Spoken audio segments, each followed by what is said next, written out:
अगर आपको ये लगता है कि आपके नीट में कम स्कोर आए थे बट अब तो आपने एमबीबीएस के लिए अब्रॉड में एडमिशन ले लिया है, तो अब कोई टेंशन नहीं है। तो let me clear your doubt कि एमबीबीएस अब्रॉड में जाने के बाद असली स्ट्रगल आपका शुरू होता है, क्योंकि जब आप इंडिया वापस आएंगे तो इंडिया आने के बाद आपको फॉरेन मेडिकल ग्रेजुएट एग्जामिनेशन देना पड़ेगा, जिसे हम शॉर्ट फॉर्म में एफएमजीई भी बोलते हैं। ये एग्जाम इंडिया का लाइसेंसिंग एग्जाम होता है, जिसको क्लियर करने के बाद ही आप इंडिया में इंटर्नशिप कर सकते हैं। और अगर आप रिजल्ट देखेंगे पास्ट ईयर्स का, तो कभी 25% पासिंग रेट रहती है, कभी 23%, कभी 28%।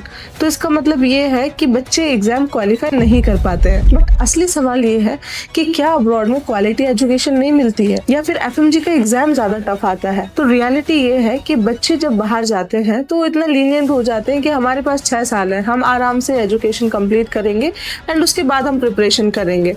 बट आपको ऐसा नहीं करना है। From the very first day of your MBBS course आपको ये दिमाग में रखना है कि आपको इंडिया वापस आके लाइसेंसिंग एग्जाम क्लियर करना है।